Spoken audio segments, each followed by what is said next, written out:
Hello and welcome to Lights Camera Aggro, the podcast with two friends, one film and very little agreement. I'm Phil and you slimed me.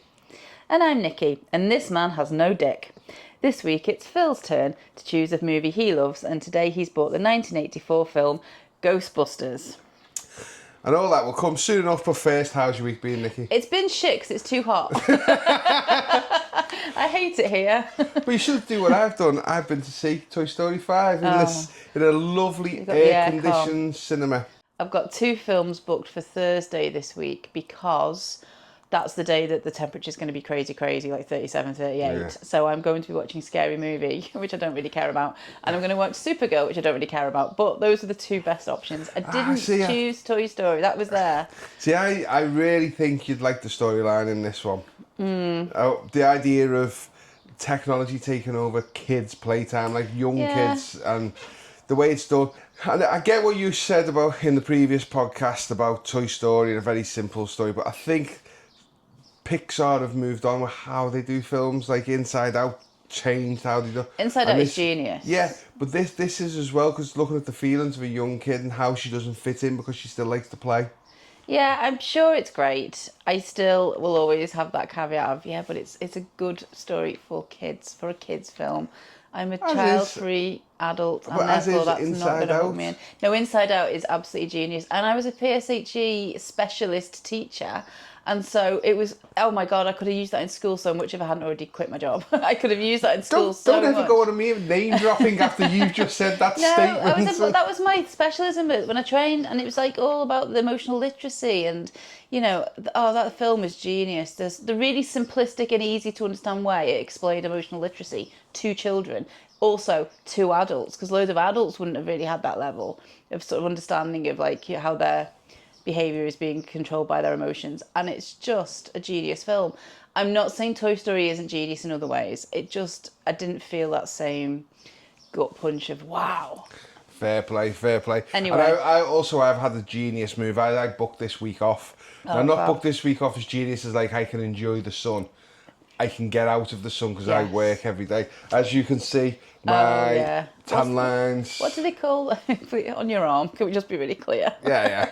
And what do they call it? Is it a builder's tan or something? Or like a driving tan when you have an arm Let's just out? call it a posty tan. Posty tan.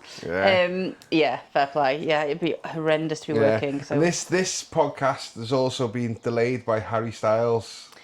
Yes, explain that. So, when we went to record this last week, daughter number one, who'd seen Harry Styles on the Friday and Saturday, I was supposed to be helping her move out of her university now that she's qualified. And I get a text message in the morning, hi, can we do it at 3 o'clock this afternoon? I was like, no, we've arranged it for 10:30.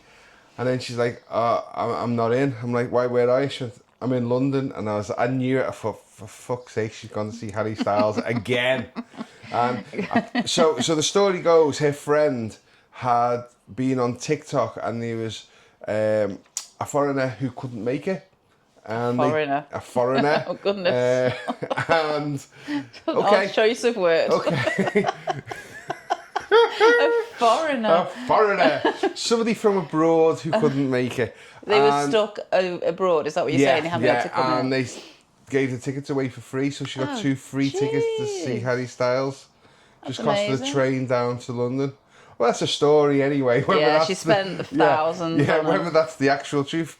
And do you know what? I'm really happy for her. Yeah, good for her. Yeah, one of the concerts, and we were just discussing this, Harry Styles blew her a kiss. So, that's nice. And she's very, very chuffed. She got the video of it and stuff. But yeah, Harry Styles, you've basically put your gigs on at the wrong time for us recording our podcast.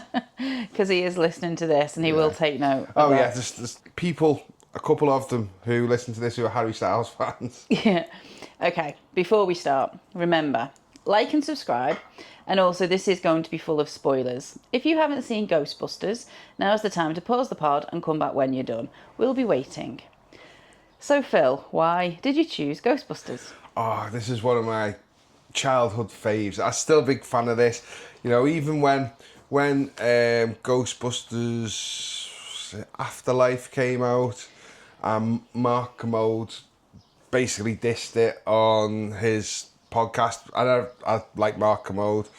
I was really annoyed because I just don't think he got the essence of a fun movie. And I think this is, for me, it's a fun movie. Yes, it's got a couple of problematic scenes that we will undoubtedly go into as we go along. Maybe you've got more than just a couple of problematic scenes. But I remember seeing this as a kid. I remember going to the cinema to watch it. And I can't remember who I went to cinema with. Now, we had a discussion about its rating. It was actually a PG. It was a PG. But it's now being upped. Well, it says PG on IMDb. No, it's not. It's now, I think it's a 12A. For scenes of a sexual nature and horror. Oh, that's silly. I don't think it's that. I just think, I don't know. We'll get into this. It doesn't present, in some ways it presents as a children's friendly film, not a child's film like it's a cartoon, but a child friendly film, a family adventure from the 80s, definitely. Yeah. In that, there are like cartoon slimy things, and there's it's comedic and silly, and I don't think there's any real, the peril isn't real life peril. It's fantasy silly peril, and everyone's a bit jokey. But equally, I also think a little kid, so let's say 5, 6, 7-year-old, wouldn't they just be bored shitless? So it's not that engaging to a child, I would have thought. See, what year did this come out? 1984. So I would have been 9 or 10 when this come out, and I love this film. From that age, yeah, like, on that age, and I was like, I think this is what I would class as the first like proper adult type movie I went to the cinema to see, and I was just like blown away. And at the time, the special effects were really good, and it was huge. I remember watching like morning television, and they were talking about the Ghostbusters and stuff, and it got an animated cartoon, the real Ghostbusters spin-off. Multiple toy franchises. Originally got a sequel, that was it, and then years later we got like a reboot sequel. 2016. We got the female Ghostbusters. Yeah, Sorry, I'm nearly forgetting that, and I do enjoy that one. Yeah, yeah. So we got the reboot. That was 2016. We got the reboot of that. And then we had recently Ghostbusters Afterlife and Ghostbusters Frozen Empire. Okay. Now, it shows you how big of a thing it is to get further franchises down the road. Such a big thing down the road. The sequel never nearly happened because of contract rights and Ghostbusters payments. 2. Yeah. I don't think the sequel quite as good as the first. It's still an enjoyable movie.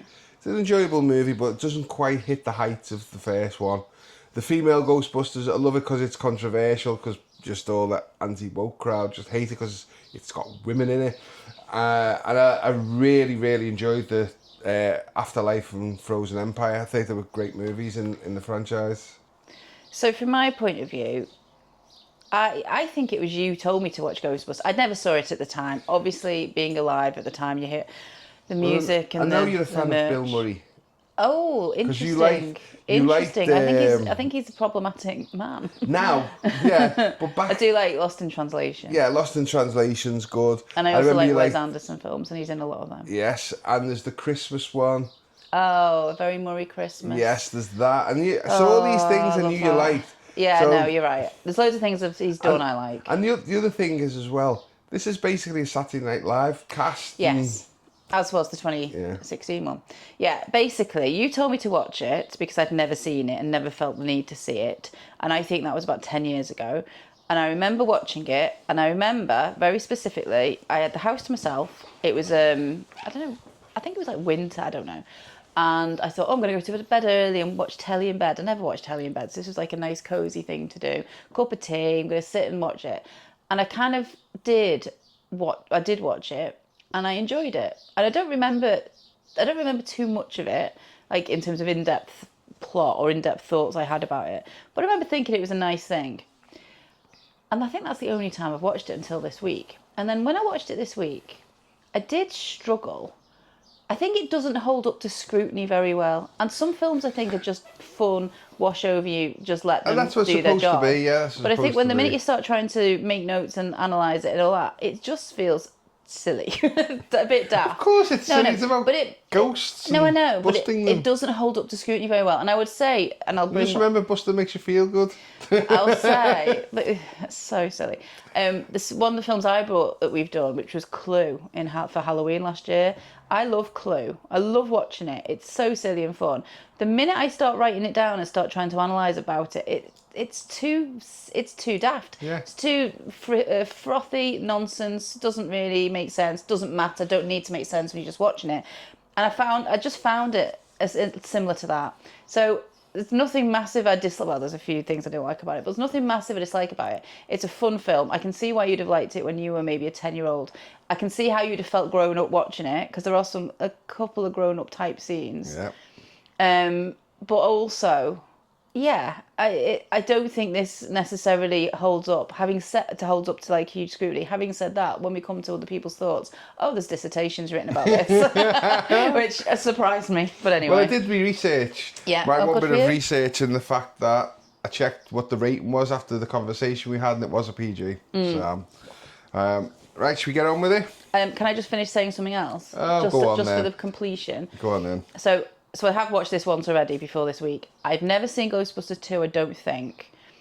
When the 2016 one came out, I watched it, and I think I probably went to watch it purely because you like the cast, hurrah for women, stand up for sisterhood, and, because the thing about Ghostbusters was making me go, because it wasn't like my favourite film or anything. However, I loved that film and just enjoyed it for what it was, which was funny women doing funny things, people I already liked in other stuff. I love Melissa McCarthy, I love Kristen Wiig, brilliant. And I just thought it was a great film, and I thought the stupidity of the studio to not carry that on was short-sighted. Yeah. Then the other two have come out, and I never know their full names. You obviously just quoted them. Afterlife and Frozen Empire. I've seen them both. I think I've seen them both at the cinema. The first one that came out, The Afterlife. Yeah. I remember thinking, okay, it's fine, but it's not funny. There's not enough humour in it for me. It doesn't feel Ghostbusters-y enough. I agree with that. Okay. You could have had more humour in it. And then the last one that came out, which I saw at the cinema, I would say similarly, but not completely, because James Acaster's in it. And yes. I love James Acaster. So do you know how Lars Penfold. So do you know how I remember the Frozen Empire? Is the fact that James Acaster's in it, and you went on about how underused he was. Oh, because he's hilarious. He's one of the funniest people. I love him loads. I've seen him do live stuff, stand up all the time. He's very good. Okay, so maybe he's not massively famous in America. He's done a couple of bits and pieces. He was in Cinderella as well as John the Mouse, which is very amusing. He's one of the mice. It's very funny. Is that the one directed by Kenneth Branagh by any chance? No. It's the one that they did. Was it on Apple or it was on? It was like it's a musical. Was it a musical? Oh God! It's got your mate who's just played He-Man playing the Prince. Oh God! Yeah. Nicholas Hang on, how's he my mate? Because you've just watched He-Man. Yeah. Gazeltine. I don't even know how to pronounce it. The way I pronounce things, I'm not even going to try. You don't even read the letters. I don't know. Yeah. But anyway, it's got him as the Prince. But the point is, I love James Acaster. Let me just look on this sheet. Bill Murray. Yes, well done. I just love James Acaster, and they should have used loads more of him, and they didn't, and that was a mistake, because what I do want from these films is humour. The thing I would imagine with that, and obviously we're going into the fifth film in the franchise we're talking about rather than the first. He's a character that's been put in there, and I do know they are working on a sequel, so I will think they will expand his role. Okay, well, thanks for... Because they now have a thing called Ghost Corps, which actually looks after the franchise of Ghostbusters. Okay. It also had Kumail Nanjiani in it. Yes. Who I also like a lot. He was very good in it. Yeah. So he was the comedic element, I feel like they brought the humour more so than they had in the other one. But anyway, that's far too much. I really like that film. Yeah, okay. So, let's get on with it. So the opening scene is an old woman in a library. She's not that old, And probably not. She's probably about our age. But it's the 80s and they look older. It's the 80s, so she looks ancient. I mean, she's got, I'm sure she's got a cardigan on and stuff. White hair. Yeah, white hair and stuff. Yeah. So she's walking through the library, and as she's walking through the library, you can see there's things happening behind her. Books are starting to move and fly and things. And then all of a sudden... Is it like Rolodex or cards? It's the library cards? The little drawers that library cards used to be stored in. Yeah, they start flying out and she gets scared and she runs. and you don't see what she's looking at. You just see the horror on her face, and all her hair blows back, and you hear, ah, and then the theme tune kicks in. And that is iconic. Yeah. Ray Parker Jr., Yeah. who got no money for the Did he song not? now, because apparently he used samples or something in the song, and got sued for it. That song was featured on the greatest hits of 1985 double cassette tape that I had And in it's 1985. So as soon as it comes you on, still I'm hear like, it now. yeah, exactly. As Now. soon as it comes on, it's straight back to being 7, which is what I was when it came out. If I ever listen to the radio in a car, it's the only time I will listen to a radio. It's always an 80s station. Yeah. And regularly you still hear this on there. And when you think it's like a movie soundtrack, I mean, there's not many movie soundtracks you still hear being played. I mean, Arthur's Theme's one I still hear regularly Is on that the radio. Criss Cross? No. New York City. Yeah. But so it starts out at, where we know where it's going, because there's a little bit of horror, and this is where I think it's not for kids. Some of these opening scenes. I don't think that was. I think that was safe. That one wasn't scary. too bad, but as we get further along, we'll talk about it. Right. Okay, well. So now we go to university, where we see Dr. Venkman. This is, I'll hold this up right now, the first problematic scene. He should be struck off. Yes, and he is, if you get to it, yeah. And I will say, this scene, very problematic, because he's using his influence to try and sleep with a beautiful young woman. He's botching up his research, and also it's problematic research when you zap people. There's a whole thing. So basically, let me start off before we get into this. He's trying to do psychic tests, and he's holding up cards, and there's designs or patterns on one side of the card. If you get it right, you don't get electronic zap. If you get it wrong, you get zapped. There's a geeky lad and there's a beautiful young woman. Well, she's blonde, so that's shorthand in the 80s. I'd say she's beautiful. Anyway, doesn't matter. Shorthand. Doesn't matter. It's obvious, is what I'm saying. Yeah, it doesn't matter. And she keeps getting them wrong, but he keeps pretending that she's right. And the guy, he does get them wrong a few times. He keeps getting zapped and she doesn't. And he does get it right one time, he still zaps him. Because this was a thing. Stanley Milgram is a very dodgy psychologist who zapped people when they did... To see, he did an experiment, obedience to authority. Will you zap somebody if someone tells you to because they're wearing a white coat type thing? So there's dodginess in history, in real life psychological history. And this guy is dodgy, just like the previous people. So you can't zap people anymore in experiments. And I don't think you could then either. Yeah. See, obviously it was... So it's just funny that they've referenced that that's the kind of person he is. Yeah. What I find doesn't hold up well, because you watch that scene and it's vaguely comedic and it's showing you exactly who he is. He should not be the hero of the story. He should just be the absolute wrong un that gets lost along the way. Yeah. But the fact that he is sort of the hero of the story and gets the kind of romantic payoff at the end is fucked. Yeah. It's a strange one really, because like you say, even in the 80s this would have been problematic. But I think this we're not supposed to view him as problematic. We're supposed to view him as a bit of a lad. Yeah, maybe. But the lad, the actual geeky guy, gets a bit pissed off. Yeah. And he storms off out the room and he goes, I'm not going to pay you $5 now, or something. He's getting paid. And he starts talking to the young lady who doesn't even get named. No. I'll say that to you, because this is not a great representation. Yes. She doesn't have a conversation with another woman. She That's doesn't. not about any of the men in the movie. Quite right. And he's trying to schmooze her. Yeah. And he's saying, people with your ability, they will get jealousy and stuff. And then suddenly we have Ray storms into the room. And it's interesting that I never knew, and I've heard of Peter Venkman and I've heard of Spengler, but I never knew what Dan Aykroyd's name was in this. I didn't know the character's name. I know now because I've written it down a lot. But yeah, and I've been writing, in my notes I kept writing him as Stans. Ray Stans. Stans, because all the others have got their last name that I refer them to, but this is Ray, you're right, it is Ray. And Ray's all excited because they've been contacted about the ghost in the library. Yes. Venkman's pissed off because he's just interrupted him schmoozing. Yeah. But he agrees to go. Him. He agrees to go. So at this point, they go to the library, and I'm going to move it on because if we go at this level of detail, we're going to be here for 5 hours because we did not need this level of detail about how they did the experiment. I'm just saying. They turn up at the library. There's goo everywhere, right? Yeah, all over the drawers, the library drawers. Yes. Hang on.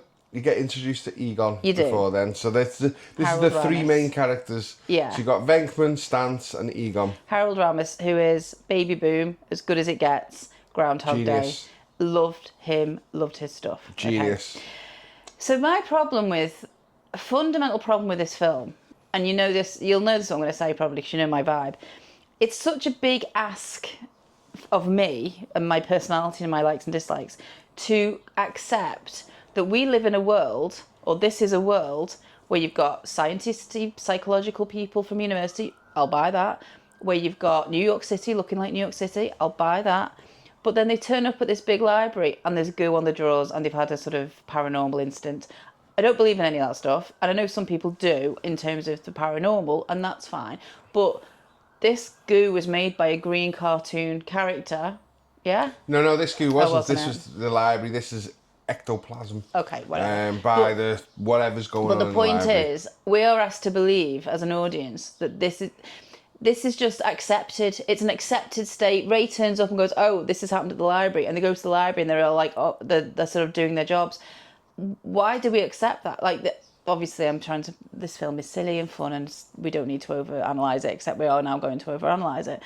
I don't believe that that's real. I don't believe that we live in a world where those characters with their academic background would buy into that. So you're just asking me to buy into a notion that doesn't hold true to me, and therefore this film is like the foundations are wrong. So I'm not going to believe anything else because I don't believe the premise. That's my issue, I think, that I couldn't get beyond all the way through. Okay. I just need to say it now because I've put there's no pushback on what the guys are doing. Why is no one saying, "Are you sure that's what it is? Has someone not just spilt some paint?" They've just been left to go down there. I know, by themselves. Because no one, the story doesn't lend itself to having any disbelief in this. But you've got to remember, this is a time, unlike now, where people believed in experts. Now they promoted themselves as experts in the paranormal. But they're clearly area. Dodgy guys. Well, the university guys, they got Yeah, but they get contacted. sacked. Yeah, but that's after this. So at this point in time, they're paranormal researchers from the university. I don't think they're accomplished professors. They are dodgy people who've scraped a living. We know that because we see the characters. But if you've got a ghost, and they, as the library did, they didn't know who to contact. They got in touch with somebody at the university. Who you I did resist it. I resisted the cheap gag, but you couldn't. That's where I'm more intelligent. Okay. So they basically, obviously contacted through the university. So 3 university professors come, and they're just left to their own devices. Yeah, I wasn't buying the premise, but that's, Now, one of my favourite lines comes up in this scene, in the movie, where they're walking through, and obviously Venkman's just got all the slime on his hands and walked off. And then Ray goes, "Look, the books." And there's books stacked up, one on top of each other. It's about 6 foot tall, the stack. And Venkman goes, "Yeah, no human would stack books this way, would they?" And to go, he's very sceptical, he's this, he's that. And it just makes me laugh every single time. Great. See, this film's gone right over your head. I didn't pick up on that. So, they see the entity. Yes. And it's an old woman. And I'm guessing it's a former librarian. It could She's be. looking at books We and never things find like out, that. do we? And they go, "What we got to do?" And they look and they've got no plan whatsoever. So they come back out of the way. Oh, they get shushed. They get shushed by the librarian. So that's why I think she's a librarian. Yeah, possibly. So shh. And then they go, "Right, I've got a plan." So Ray has the plan. And they go, "Okay, get her." And then they go to run at it. And then she turns into a horrible entity. Now, this is where I say the scenes of a bit dodgy for kids, because it does turn into a horrible ghost. And I remember watching this in my uncle's, and my cousin, who was younger than me at the time, shot across the room, right, and then jumped into his dad because it scared him. It scared him. Yeah, I mean, it will probably scare some kids. I'm less concerned about this than I would be about a similar age child watching Jaws. I think Jaws is well scarier because that's based on real realistic. I think the thing with Jaws and this, Jaws didn't have any comedic elements through it. This has got a lot of comedic elements all the way through. So comedy softens it, yeah, definitely. So we then move on to the university then, where they come back and they think they're getting moved to somebody better on campus. Dean Yeager, I think it was his name. I don't know. And he goes, no, we're kicking you off. Yeah. Your studies are this, your studies are that. You're basically frauds and stuff. Then they come up with the idea, because of the data that Egon collected, to set up Ghostbusters. Egon is the only one who I actually... It's Spengler, isn't it? Yes. Yeah, he's the only one I believe in. Right. I just think, Is that because he's got his hair massively It's because he's brushed wearing up? glasses. And he's got glasses No, I just on. think he takes it seriously. I still don't believe in the paranormal, but I understand. I feel like he does, whereas I don't believe Venkman believes in the paranormal. He's just a grifter. No, he's just a He's grifter. a grifter, and Ray just seems daft and a bit stupid. But no, I think Ray is daft and stupid. I agree with that. But he's got his qualifications legitimately and all this. But I think he's easily manipulated. Yeah, I like Spengler, but that's because I like Harold. Yeah. So they raised the money to start their Ghostbusters off by Mortgaging Ray's parents' house. Everybody has 3 mortgages these days. That was another funny line. So they end up at an old fire station. Yeah. Now, I'm going to have to interject a little bit here. Daughter one, who delayed the podcast, has visited said fire station. Yes, I've heard this is a place people can go. And she visited it as they were filming Ghostbusters Afterlife, so it was done up as the Ghostbusters firehouse. Cool. And she was very, very lucky that when she went, the doors were up and the fire station was actually in operation. They invited her in. They sell Ghostbusters t-shirts. Oh, nice. And that goes to fund some of the firemen and Oh, so it's actually for... Is it still a real fire it's engine? still a real firehouse. Fire station. Oh, that's cool. I think it was disused back in the day when they originally filmed it. Because it's made to look like an absolute shithole when they move in Yeah, here. yeah. So I think it was a disused fire station. And then, obviously, the popularity of the film, I think it got repurposed again and all this. But yeah, she's had the head of school, they were college. They got to go in and have just a little look around the bottom floor where the fire pole was and stuff. And she proudly displays her t-shirt that she got from that actual fire station. Nice. So, yeah. So, moving on to the plot, it's basically a shithole. Yes. They don't want to... Venkman and Egon do not want to rent it, and then Ray comes down, very excited, slides down the pole, going, this is great, we should stay here tonight, and stuff. Yeah. Anything to add to that? No, I mean, do you know what? It was interesting because I really enjoyed the Ghostbusters 2016, and I've seen that quite a few times. Yeah. I was watching this, sort of spotting the references, like in the wrong way around. So obviously this came first, and they homaged this. I was going, oh, it's a bit like the fire station from Ghostbusters that I'd seen, and there was a few things. They're eating Chinese food at one point around the table here. Yeah. And yes, they eat Chinese food in the Ghostbusters from 2016 that I watched. You know what I mean? Yeah. It's like I just enjoyed watching the little references, but obviously in reverse order. Yeah. I'd never, up until you just said that, I'd never realised the Chinese stuff. Yeah, it's just, there's just tiny above little... a Chinese restaurant in the 2016 Ghostbusters. And she never gets the right number of wontons. Yeah, never ever. Then we meet Sigourney Weaver. Yes, Dana Barrett. Okay, yeah. Dana. Yeah. She sees an advert. Oh no, she doesn't see the advert yet. I'm jumping ahead as I usually do. And I'm actually reading my notes. Edit that out. Yeah, of course. She comes home from work. And we also get to meet Louis Tully. Is this Rick Moranis? Rick Moranis. I never knew his name. Absolute genius. I just put Rick Moranis every time I made a note of him. Yeah, he is absolute amazing in this. The way he plays his little character. He's the most annoying character in the world. He's an annoying neighbour. But he's sweet. I love Rick Moranis. Yeah, I like him. I think couldn't quite work out his deal in this. He's an accountant. He's an accountant, but he's a bit of a nosy bastard. He is. Every time she walks past, he opens the door. Yeah, well, he fancies her. Yeah, I got that. Yeah, I got so that that's I don't think he's doing that to anyone else. I think it's just her. Yeah, because where they live, it's a fancy. It's the upper. Is it Central Park West? She says her address at some point. Yeah, that's fancy. It's very very fancy. We never see. Oh, I was going to say we never see what she do. Oh, we do. See she plays a an orchestra. cellist. Yeah, and she's the best one on her row. Yeah, I used to play the cello, you see, so I appreciated that joke. Yeah, so she's a cellist, for, I guess, the New York Symphony Orchestra, that kind of thing. that's You get what- the impression it's high profile. And he's an accountant, so they've both got money to live in a swanky address. Yeah. He at one point has a party and you see his clients, but they don't look very upmarket. Well, I mean, he's got no friends, so he has to invite his clients. Yeah. And they're people who need an accountant. Do you not think the building looks creepy from the outset as well when you first see the building? I didn't, but I didn't think I've got to it in my look. notes that it Okay, looked you creepy. thought it did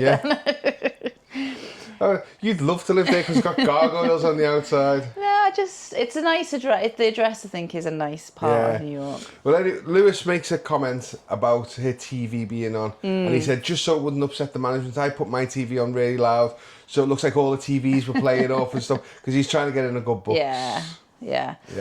She goes home and she puts a shopping on the side. Next thing, the eggs on the side start to pop out and start cooking on the side. And then the fridge makes a noise. She opens the fridge and she hears the name Zool. Yeah. She's not freaked out enough about this, I don't think. If you saw eggs popping on your countertop, you would be a bit like... I think you'd literally lose your mind. You'd think you were seeing things. Oh, she did. She ran out the building. No, she just thought, I better go and speak to some people about ghosts. Well, it's an isolated incident. Yeah, an isolated incident because it's never happened to her before in all the years of living there. And then as she's doing some exercise, which I would say is the next day, she sees an advert on the TV for the Ghostbusters. So she goes Which to... is proper, like, have you been in a car accident? You know, it's proper, like, sort of scummy. cheesy. It's meant to be, isn't it? It is, yeah. I mean, but the thing is, I always question this, like, they've got no work. How did they get a budget for a TV advert? I mean, yeah. More of that mortgage, I guess, that remortgaged money. We get to meet Janine at this point. Yeah, Annie Potts. Annie Potts. Love her. She's brilliant. Love from our previous podcast, Bo Peep. Okay, and also, that's more importantly in my mind, from Pretty in Pink. Yes, Pretty in Pink. Yes. What a great movie. Amazing. So yeah, we have a problem with bringing that into the podcast because we both like it. We do, and also, well, I was going to say it's been done to death on podcasts, but then probably all the other films we've done have been. There's lots to say about it. Yeah. It's so good. The wig. Yeah.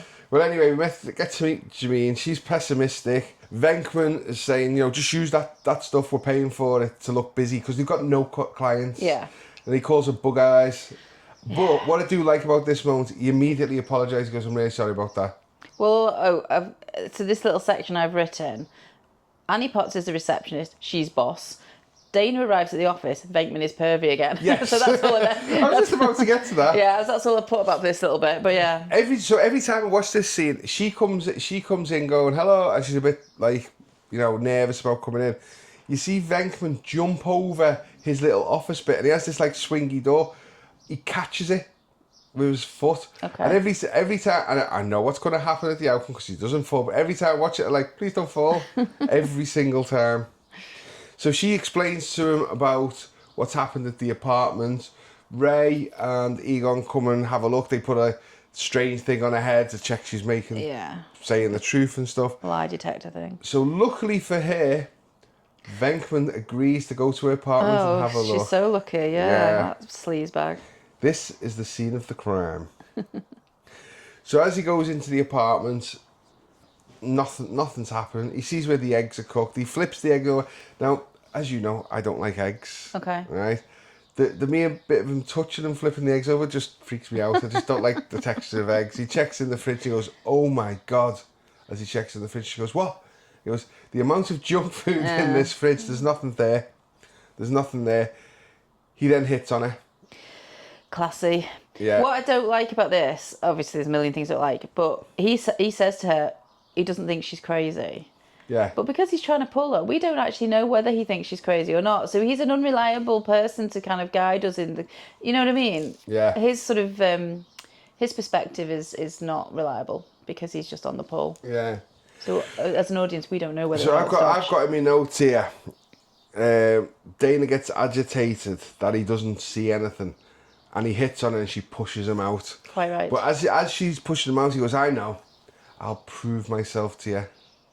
Which is just, it's a problematic scene. I get it. I just think, when you hire someone to do a job that you need sorting, a really random thing you need sorting in this case, you don't want them to hit on you. No. You want to do their job. Yeah. That's a little motto for life for everybody listening. So, moving on. Yes. Because you'd go on about this scene forever. They're back at the headquarters, Ghostbusters HQ, and they get a call. Janine shouts, "We've got one!" Only in a way Annie Potts could. Yeah, that gif is everywhere. It's funny. So they get called to a hotel. Yeah. Where there's a ghost. And they've not tested anything. This is how professional they are. They haven't tested the proton packs that are on the back. It's an unlicensed thermonuclear accelerator. I haven't got that in my notes, really. I just remember that. People go like, what's going on? He goes, they got a cockroach upstairs. He goes, that must be some cockroach. Yeah. So we go upstairs, and as they come out of the elevator, or lift, as we would call it over here, as they step out of the lift, they hear squeaking, and they fire off the proton packs for the first time. And it's a maid who is moving some toilet roll across. All the toilet rolls on fire. And she goes, "What you goddamn doing?" It just feels really reckless. I know it's... Oh, it is reckless. I know it's like a stupid film and it's daft. But I was reading... I think it was part of the dissertation that I read, or the master's thesis, which I'll quote at the end. But there's something to do with how it's like they're role-playing being working class. Yeah. So the alarm goes, Annie Potts shouts, "We got one." They don their overalls, they grab their tools. All of this sort of cosplaying of being a man of the people, a working class hero, going to do the job. And yet when they're there, they'll kind of, basically nuke a maid and a cleaning cart so she can't do her job. It feels like they're playing at something. Well, I like the fact that Ray goes, "Successful test." Yeah, it's all it's a bit messy. Who they are, they're failed academics who've been able to remortgage a property to fund their silly science experiments. Yeah, it just feels a bit naff. Yeah, so they decide to split up, which is, if there was a ghost, personally, there's a ghost, I would not want to be on my own at all. Ray sees it first, and a scene that always sticks out in my mind was he was smoking. Mm-hmm. I think a lot of these... Is this the green blobby thing? Yeah, Slimer, right? I think a lot of these old movies that we watch, there's lots of smoking in these movies, isn't there? Yeah, it's the 80s. I always remember about this scene, he's smoking, and then he opens his mouth in disbelief, and the ciggy is stuck to his lip. And it always made me laugh that when I was a kid, because it was like, how does that happen? Never ever smoked, never tried it, never been interested in it. But I looked at that and I was like, that looks cool. Smoking is cool. Yeah. So he fires at it and it goes off, and then he radios Venkman, and Venkman says, "Looking right at me." And he goes, "Don't move, you'll be all right." And then it starts to come at him, and then Ray runs around the corner and he sees Venkman on the floor, and he goes, "He's slimy, he's covered in it all." Slime on the slimy guy. Yes. I think it's a nice touch. I never thought of it that way. So yeah. So it heads down to a ballroom. They gain access to the ballroom and they lock themselves in. They start shooting at it and they're basically trashing everywhere. Outside you can see the hotel manager panicking. There's somebody who's booked the room going, "What's going on?" And he goes, "I promise you it'll be ready." And we see inside there's bits of fire on the walls, there's all sorts. Anyway, they come to a plan. They trap the ghost and they've caught it. The hotel manager is like really pissed off with them, and they give him the bill, and it's something like, it's about $5,000, isn't it? Something like that. Did I actually write it down how much it was? No, I didn't write that. I'm sure it's about £4,000 or £5,000.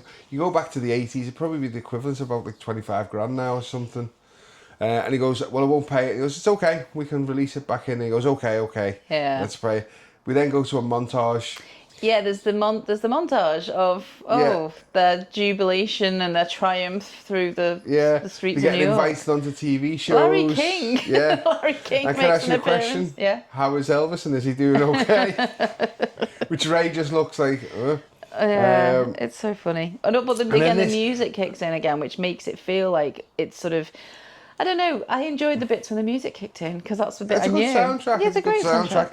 But this is my Third problematic scene. Okay. The dream Ray is having.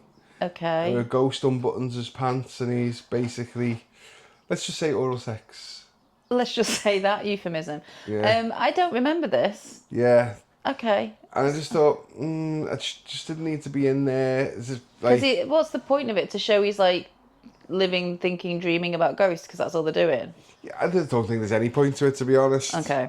Fair enough. So, we now get introduced to the fourth Ghostbuster, Winston. Yes. Because they're overworked. There's so much work going on. They're exhausted, they're knackered. It's like they're working 24/7. They've got no time off. As the montage showed us. Yes. They go to interview, Venks meets him, and he goes, great, you're hired. Simple as that. No interview, no nothing. So this actor, Ernie Hudson. that's the guy. I've seen him more recently in Grace and Frankie, which is just marvellous, and he was great in that. But I didn't realise this was the guy from Ghostbusters when I watched that. He doesn't have anything to do. There's nothing to do for him. I know they're supposed to be busy, but the character doesn't bring anything. I'll agree with that. And I just feel sorry for He is expanded within Ernie Hudson. Ghostbusters 2, and obviously he in the Ghostbusters 2016. He was one of the standout cameos. Oh yeah, because he was the uncle of Leslie Thingamabobs who was in it. Yes. Yeah. So he got more screen time than Bill Murray. Was Dan Aykroyd in? All of them were they? except for Spengler, obviously. Yeah, obviously.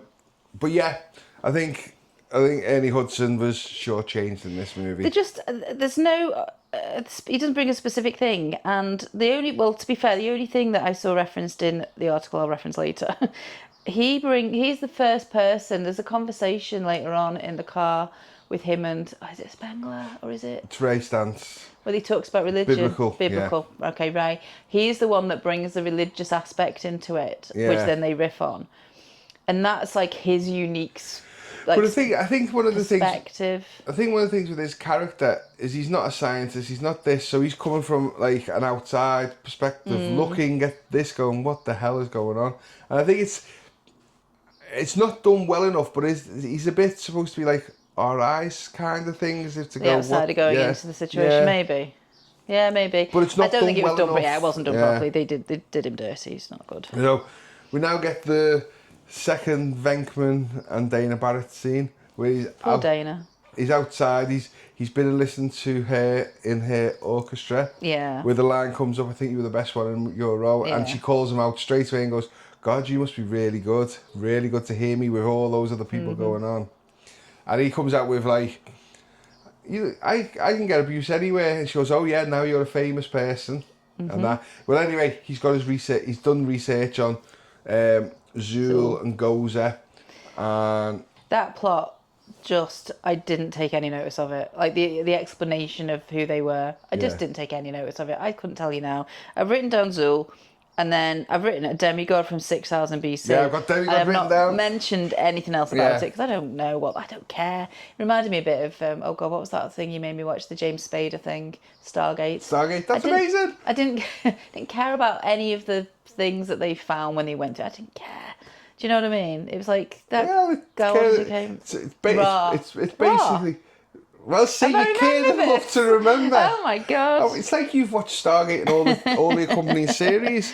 I know. Anyway, Venkman asked Dana out on a date, and she agrees. At this point, I don't think she's accepting a date. I think she's wanting to sort out her paranormal issues. Because she says the time, and it's on a Thursday at 8 p.m.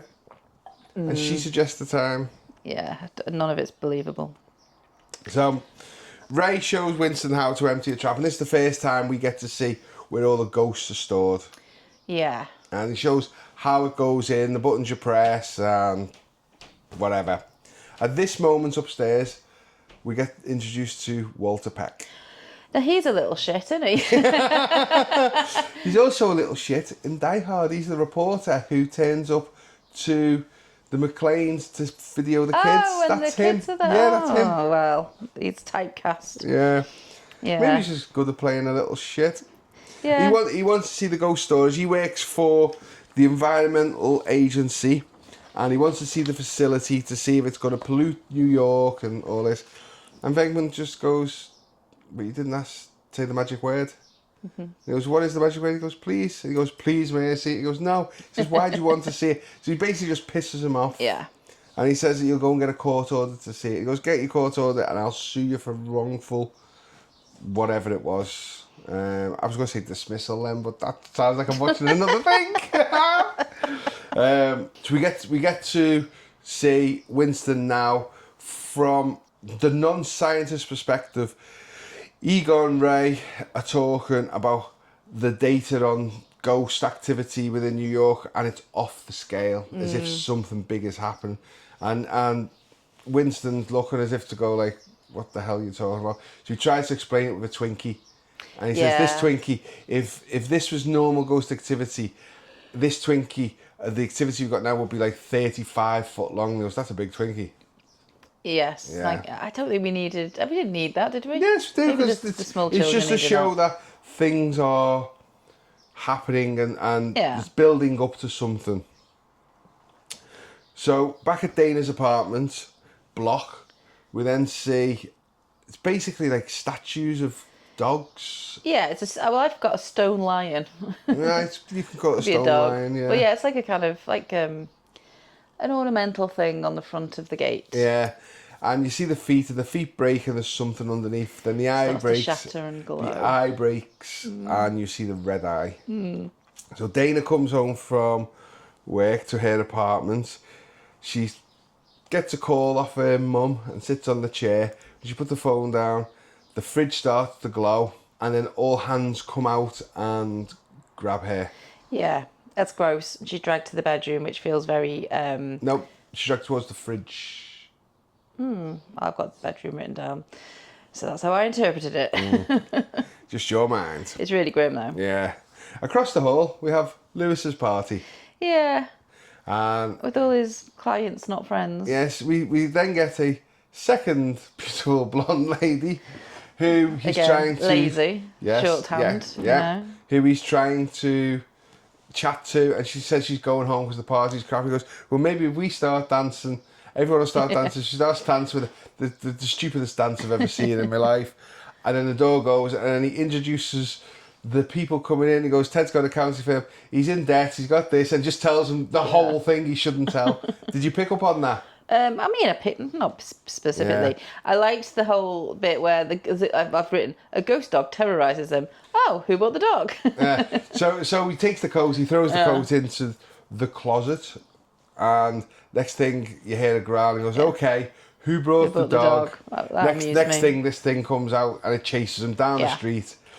And he runs up to, well, I call it a glass house, but I think I call it the glass house because of Liverpool glass house.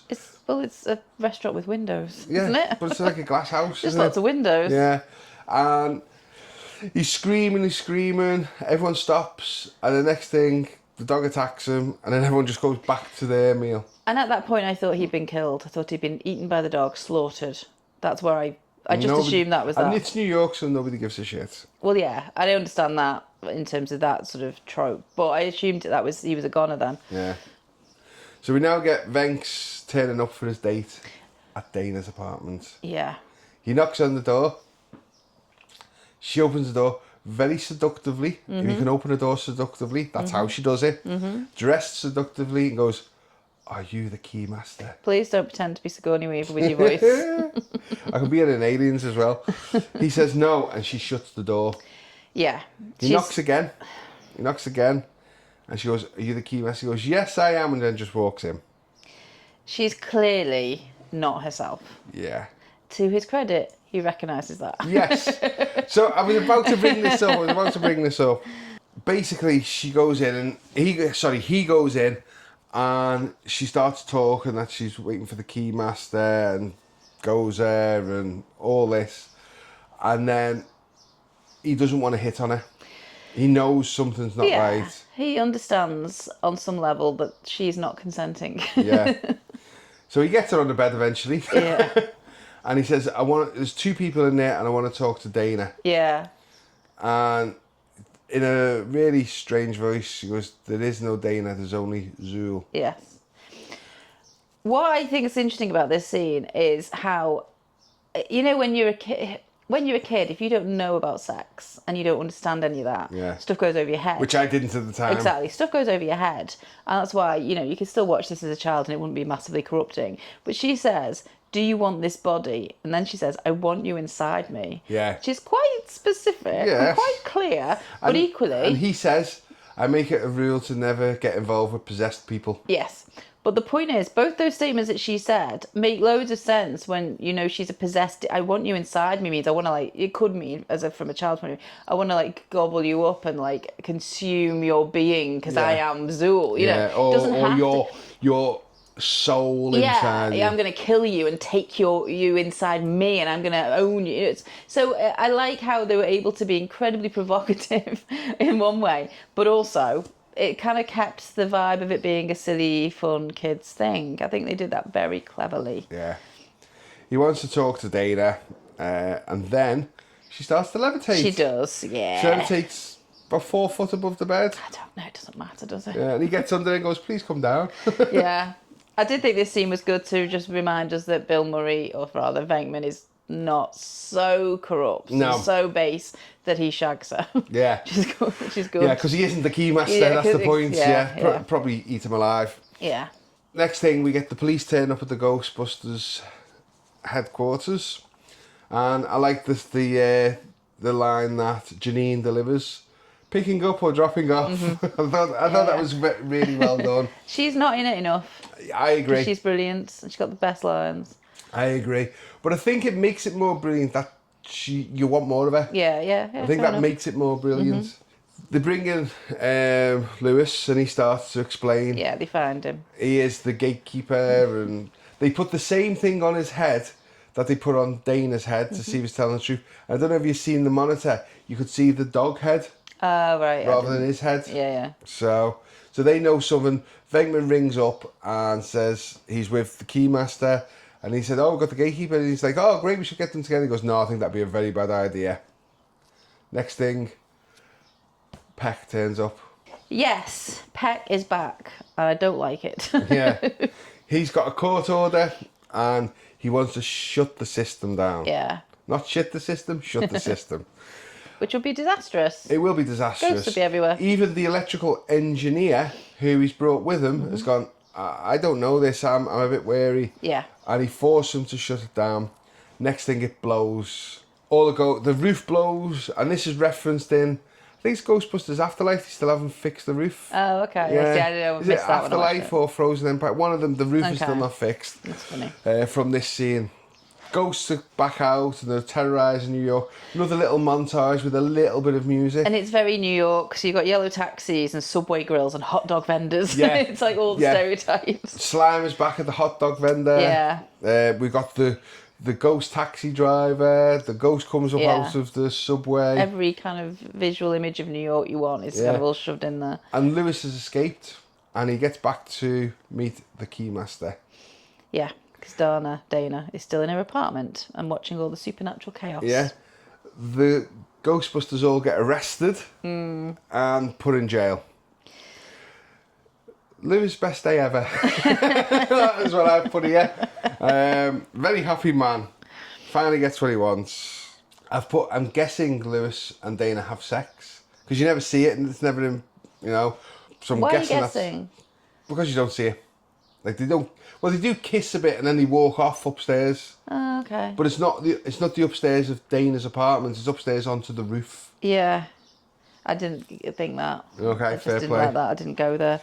So yeah, now get back to what you just said. Very strange that they've got blueprints. Yeah, they're planning. They could be planning a heist or anything. Yeah. What I think was really funny, they start talking about how Dana's building is like an antenna for Spook Central. Yeah, paranormal activity.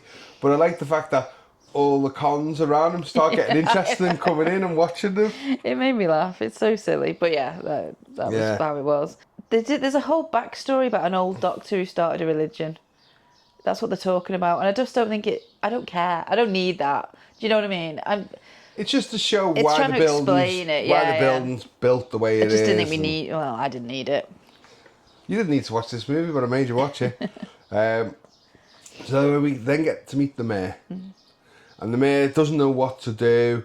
He's asking his advisors. He gets the Ghostbusters in, and they're telling him what is happening. And he's disbelieving them a bit. Till, would you say the cardinal? Oh, I put bishop, but yeah. Bishop Cardinal. High up Religious church guy person. comes in. Yeah. And he comes in and... Doesn't do anything. He sits on the fence. Don't quote me on that. He said, I think it's a sign from God, but don't quote me on yeah, that. he's just it shows he's useless, is the point of it, I think. Yeah, I don't know why they brought in religion. Religion has no I place here. because the religion... They've mentioned religion because they're trying to bring meaning into it, or at least Winston is trying to bring meaning into it, or trying to work it out and trying to understand it from that perspective. The bishop doesn't have a clue, and just it's kind of, I think it's a little point to say, look, religion has no control over anything. It's a bit of a waste of time, maybe. So Venkman does what Venkman always does, and he schmoozes the mayor, and he says, Lenny, you could be the mayor that saved millions of people.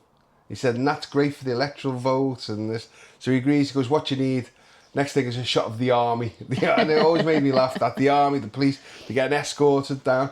Now, upon rewatching this for the purpose of recording the podcast, I always remember watching it back in the day. There's like loads of army there to help them. And it looks like that in that first shot. But then when you go to the next shot where they're going down the street, it's like one truck of just about 12 people on it and stuff, and it just looked different to how I remembered. Maybe I'd misremembered it. So they pull outside Dana's apartment.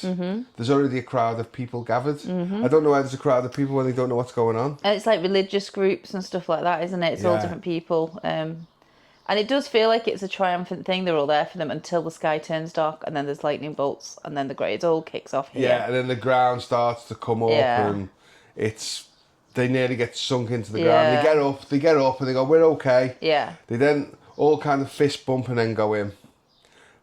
Funny scene of the lift's not working, they have to walk up all the flight of stairs, and they are goosed when they get to the top, aren't they? Like, really, really goosed. They go into Dana's apartment, which the sides have all been blown out. It's now an open-air apartment. And it always made me laugh this when I was younger. I think it's Ray goes, look, some stairs, where did he go? And he goes, up. They go up. Don't ask me why, always made me laugh. Lovely. So they go up onto the roof, and as they get there, they see Lewis and Dana transform into two dogs. They're lying in an afterglow. Oh, yeah. Post-shag, so presumably. Yes, that's I'm where presuming, you've gone. But yeah, then so she's a dog. Yeah, so she's a dog. Again, that's always a funny scene when I was a kid. Yeah. In high school. But she's no Gozer. Yeah. And is this... No, she's Zool. Gozer, the Gozerian, is the female entity that now comes through the doors. So who's the person with short hair and white outfit? That's Gozer. So I thought that was Gozer, but I also thought that was Dana. I thought Dana had turned into her. No. Is that a different actress? No, different actress completely. I assumed I think it was a Sigourney Swedish Weaver. actress who played. Oh, so I just completely missed. Okay. Yeah. This is the point. I wasn't paying and in 100% attention. Ghostbusters Afterlife, an uncredited Gozer was Olivia Wilde. She played, uncredited. Okay. So Gozer the Gozerian turns up, and one of them makes a comment, I thought it'd be a man, and then he said it's any form it wants to be. So Ray speaks to Gozer and gets asked, are you a god? Yeah. And then it says no, and they all get electrocuted. And then Winston comes out with, if someone asks you if you're a god, you say yes. Which is Winston's triumphant his big line. Scene. Yeah, his big line. So they decide to fire the proton packs at Gozer, and Gozer disappears completely. And they're like, wow, we've done it. We've made her disappear. Unfortunately, no. They then hear the voice, choose your own destroyer. Yes. Whoever you think of will come and do it. And he goes, your choice is made. And Venkman's like, whoa. I didn't think of anything. Did you think of anything? Venkman tells them to empty their heads, which is the hardest thing to do. 100%. There's not for Venkman. Very easy to have an empty head. There's a drinking game I used to play with friends where, you know, like word association, where if you say apple, I might say pie or whatever. It's that, but they can't have any association, and it's so hard. So if you say apple, I've got to think of a word that's got nothing to do and can't be linked with an apple.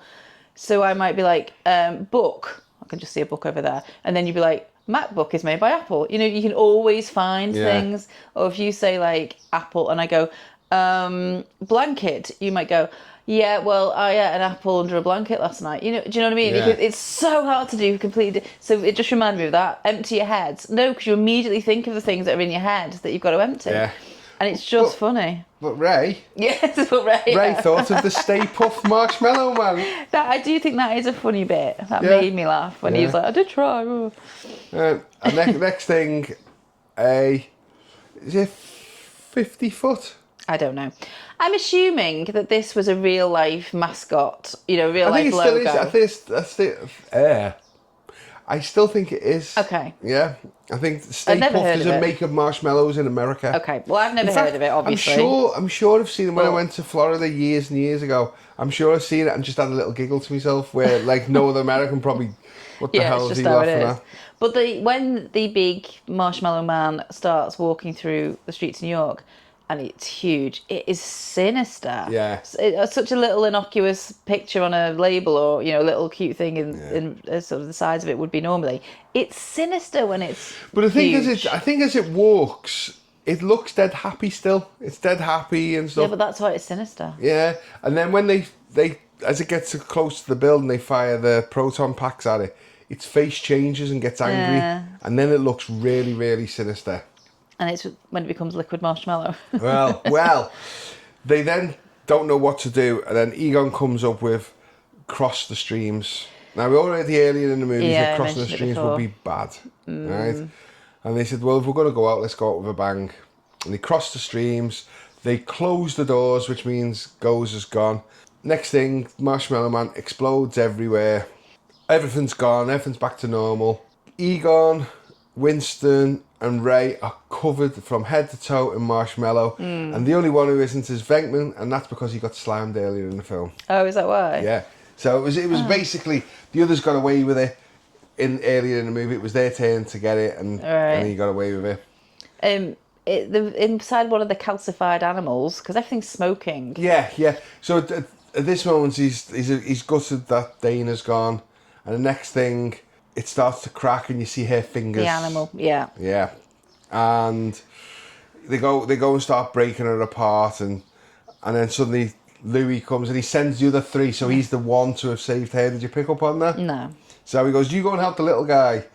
Can someone turn on the lights? Yeah, it's basically stuck on his head. And then we then cut to the scene where they're all outside, back at the bottom, they're getting cheered. He kisses the girl.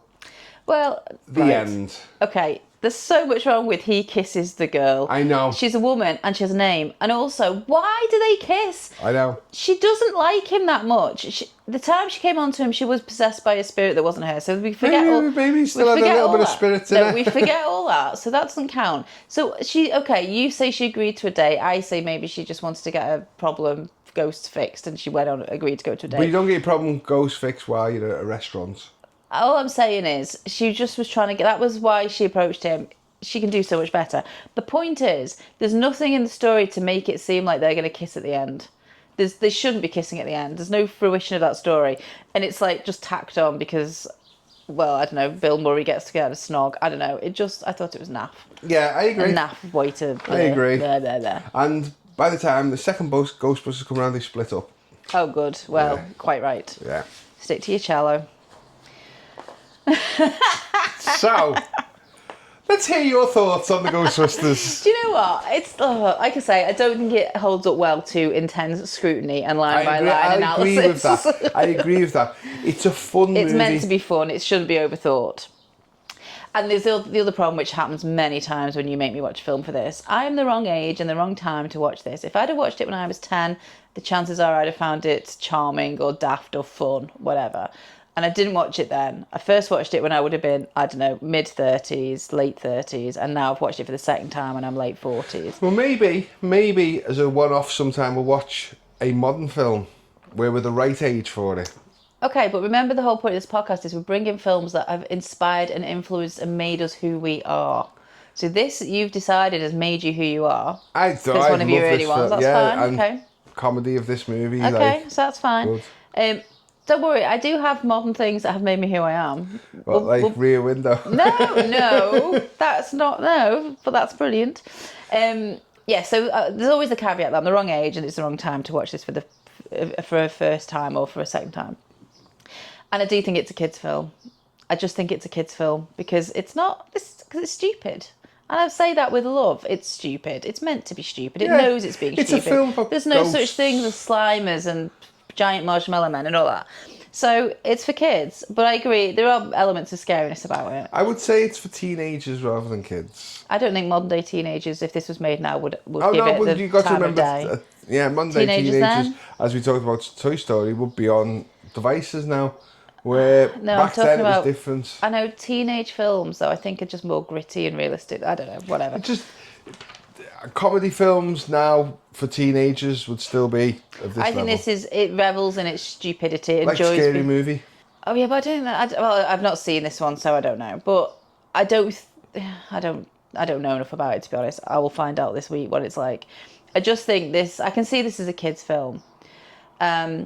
And so that's not my thing, obviously, that's fine. But I do get that this was a cultural phenomenon. I definitely remember Ghostbusters, the music. I remember the merch. I remember everyone talking about it. I remember it being around. I had Ghostbusters cereal. That's how big it was, yeah.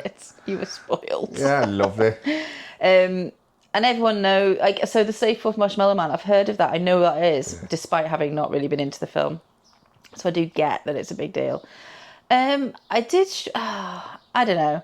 I love SNL, and I love many of the people who've come through SNL and have gone on to do marvellous comedic careers. So I think I like that stable, that place where they've all come from. But, okay, so I do love Harold Ramis for his work. Yeah. I don't actually know anything about the guy. I know he's no longer with us, but I don't know anything about him personally. Well, I don't think there's anything problematic about him because it would have come out. I know, but my point is, I love his work, and I think his writing is brilliant and stuff. So, Bill Murray, I really enjoy some of his films, and I like his collaboration with Wes Anderson because I love Wes Anderson films. Scrooged as well. He did, yeah. I've never really got into that, but I do think there's some issues maybe there that I don't know enough about, so I won't talk about anymore. But you know what I mean. And Dan Aykroyd. I mean, talking of James Acaster, if you ever listen to Off Menu, which is James Acaster and Ed Gamble's food podcast, they have lots of famous people on talking about their favourite food, basically, and it's very funny. Dan Aykroyd went on, and he's meant to come with his favourite starter, his favourite main course, his favourite dessert. He's meant to come with like a bit of a plan, and then they talk about where did you have it, what does it remind you of. It's a nice. It can be really funny depending on who they've got on. Sometimes it's just really interesting. He came on and didn't stop for breath, and didn't let them ask a question. And the whole time, he'd based his whole menu, which he basically did in about 20 minutes instead of the usual hour. He just kept talking about his vodka that he sells. Yeah. And it's like the funniest podcast ever because they were just like, at the end, they do a post-pod recording to summarise, like, well, we didn't really get to do our format. Yeah. It's very funny. I think he's supposed to be a nice guy, Dan Aykroyd. He came across fine. Yeah. That's all I know of him. And I guess he was in Trading Places as well. Yeah. But that's all I've seen and all I know of him. Is Harold Ramis involved in the writing of Trading Places? Not that I know of. I don't know.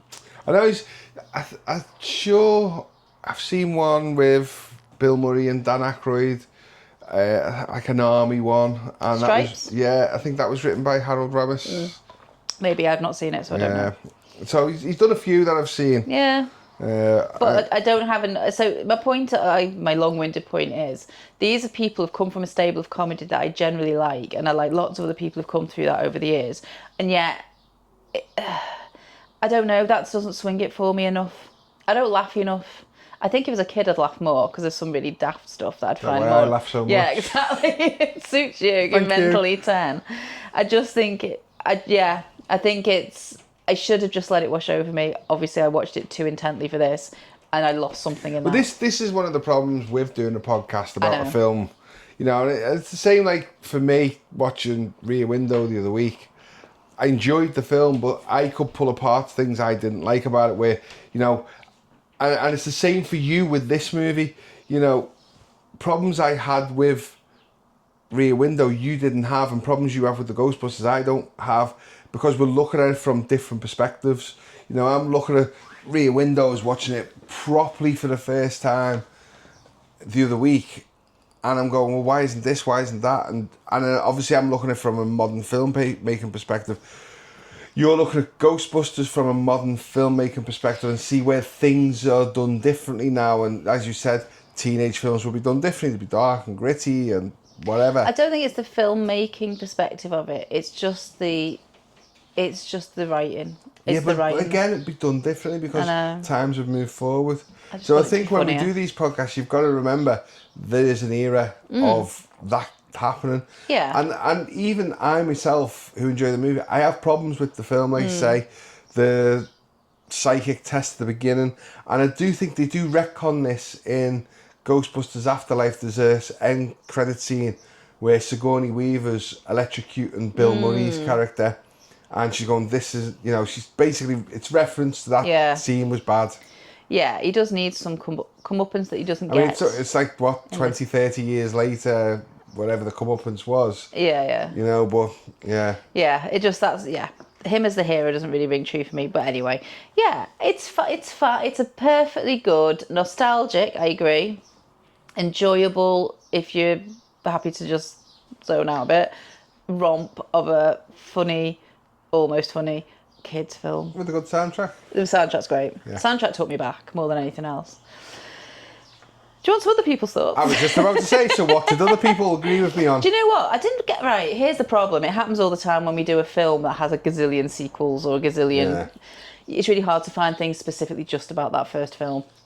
So I did find some, but there's not loads. And it was hard to do. So Jasmine Sky Bradley, I really liked her stuff. And it's called criticalpopcorn.com is the post. I'll put the link in the show notes. Catching up with classic Ghostbusters 1984, and she had never seen it until 6 years ago. She watched it in 2020 as a lockdown thing.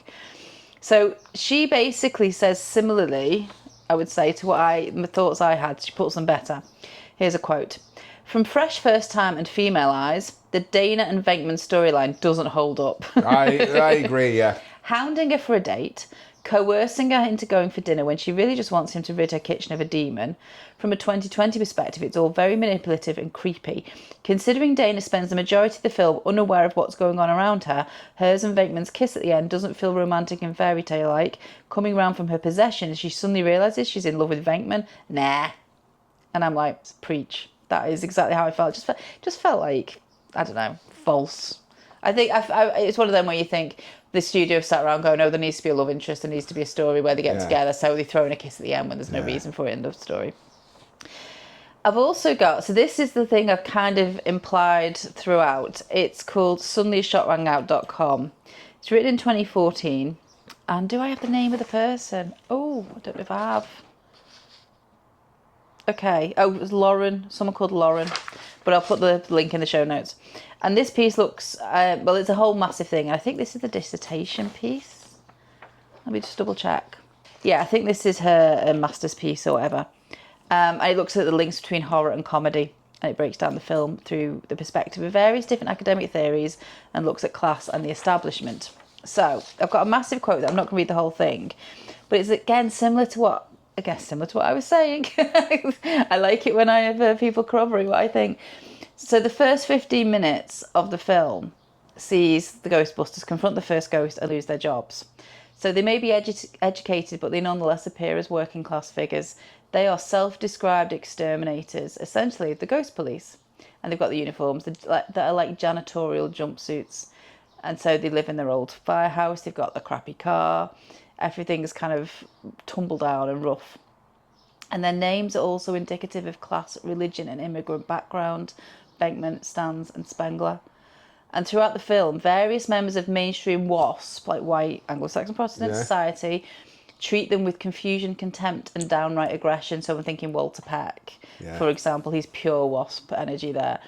And the dean at the university. And, the sort of the establishment figures are like white Protestant sort of mainstream establishment. All stiff collar. Yeah. And they're trying to, it's just really interesting. I enjoyed the she had more of an, I think, it's Lauren. She had much more of an in-depth take than I felt I got from the film because I didn't see it as that in-depth, but she had loads to say. And I did find it really, the whole piece is really interesting. The other thing she talks about is sexuality.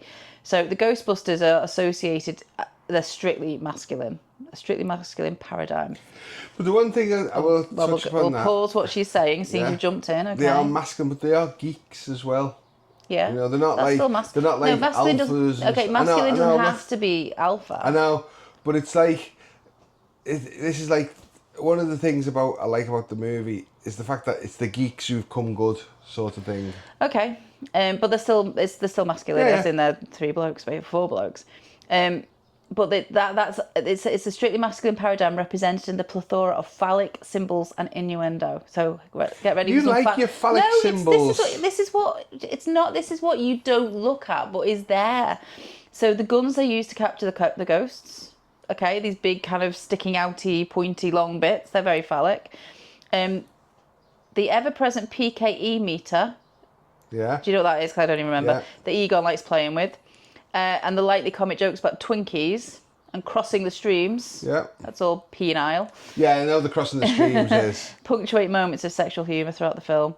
At the same time, and this I'm sort of quoting and then slightly paraphrasing as I go along, so please read the proper link. Ray and Egon are fairly clueless about women, Lauren says. Yeah, I get that from Ray you. has one sexual fantasy about a ghost, which I told you before, I forgot, I didn't realise. I must have had my head down writing notes of that scene. And Egon doesn't recognise that Janine fancies him. Yeah. She sort of hugs him and like pulls him towards her. Which is, so that story never goes anywhere really. No, it's You know, with the sequel, Janine and Louis get it on Lewis. Oh, do they? Yeah, they do. And then in Ghostbusters Afterlife, Janine's really upset that Egon's gone because it hints that they'd had something. Okay. The last bit that Lauren says is Peter is the only Ghostbuster who has any real heterosexual relationship. Nonetheless, he becomes terrified at the first sight of a truly sexualised woman, to be fair. Dana floating above the bed, yeah. In all of this, however, the film manifests an awareness of the tropes it plays with. Yeah, and I mean, I think it's... I think it's good that Reitman didn't shag Dana when she wasn't Dana, and so she couldn't consent. But yes, also he did seem scared. Obviously scared because he's a ghost, but scared and didn't know what to do. Yeah, I think the whole thing with Reitman, I think he's all front, and when it actually comes to the moment, he shits himself a little bit. Yeah, absolutely. There's loads more in that piece that Lauren, who wrote, I'm just going to say the name again because I've quoted quite a bit of it, suddenlyashock.com, about the religion, the paranormal, and a whole thing. People should read it, it's really interesting. But I did struggle to find just like fun takes. It was either in depth. Nothing off Roger Ebert. Do you know what? I didn't Google him this time. Oh, I should have done. Wonder what you thought. I don't know. What Peter Bradshaw from The Garden of Thought is my other nemesis. Would Commode have been reviewing films? No, he's not old enough, is he? He'd been a teenager. Yeah. What it did make me do at the end of watching it, because I did struggle, and you know what hasn't helped is it's been really hot, like we said at the beginning. It's been really hot this week, and I'm just not into watching loads of telly. Or loads of telly where I have to concentrate, put it that way. I just want to kind of zone in and out. So it wasn't a great week in that sense. However, it did make me at the end think, well, I probably won't watch that again, but I would really like to watch the 2016 one again. Because I haven't seen it for a good few years, and I did enjoy it. Well, it's funny because I watched Ghost... When I watched this the other night for the podcast, to make the notes, I then got the edge to watch Ghostbusters 2, so I am now about to go through all the Ghostbusters again. That's funny. So the next on the list, which will be it won't be tonight. England are playing tonight. England football game tonight. This is the World Cup for people who are possibly tomorrow will be the 2016. Then I've got Afterlife, and then I've got Frozen Empire. Quite the week. Yeah, it's just like upon picking the film for the podcast, I picked it because one, it means a lot to me because I watched it when I was younger. It's good memories. I mean, one of the biggest memories is, as I mentioned, my cousin shooting across the room to his dad because he was petrified. But upon watching it, not forgot, but I remembered how fun it was and how much like. Because you're getting back in touch with your inner Yeah, child. it's for me. It's like a feel good movie. It's about the underdogs who overcome something and they become something, and a great story. Good versus evil, as you would always say. Always is with you. Very classic. So, next week it's your turn to choose a film. Have you decided what it's going to be? Yes, and I'm excited about this. I'm really excited. This is a rite of passage for every young, I would say young person, but it was probably marketed at young girls, young women, coming of age, rite of passage, teenage. I watched it when I was 12 for the first time. Just orgasm fest. It's Dirty Dancing. I was just wondering where we're going. So I carried a watermelon? Yeah, it's Dirty Dancing. It's so much more than the sum of its parts. It's so much more than just a teen film. Just a chick flick. Hate that phrase. It's so much more than that. It's so important. It's got so much depth that people don't see. Even as a bloke, I've seen this film numerous times over the years. It's through great. dating, through... I watched this myself. That's what I needed to hear. I didn't need to hear that you've only ever watched this with partners, girlfriends, or your daughters. No. Don't watch with your daughters. That's weird. No, don't do that. But it's good to hear that you would watch this. And a bit of an insight. I actually watched the remake with. Yes. I know him from Star Trek. I'm trying to think of his name. Who was in it? Yeah, he Diego played the Luna. dad. Oh. No, he played the dad. Diego Luna was Dirty Dancing 2 Havana Nights. That's what I thought we were talking about. No, there's actually a full-on televised remake. No, we don't do that. No, I've watched that. No, sorry. And I will bring a little bit of that to the podcast because there's some interesting thoughts upon that that aren't in this movie that I think added to the story. Like, don't get me wrong, nothing can touch the original. It's a perfect. Yeah, whole I entity. do not get why it needed to be remade. Oh, because people like making money. Yeah, but it didn't make money, so. I don't know. Here's my issue. We said this before about did we say it before the pod recorded? People don't like taking risks. I say people like studios don't want to take risks, so they'll just reissue previously successful things, and that's the problem with everything. And I don't like going to watch things that are like the 8th version of a thing that, you know. And if people want more, where can they find you? I am at nickybond.com, or you can look up the Lisa McAuliffe stories online. How about you? You can find me on Toffees or Us on YouTube or Trek Talk on YouTube. Thanks for listening, and until next time, bye-bye. Bye-bye.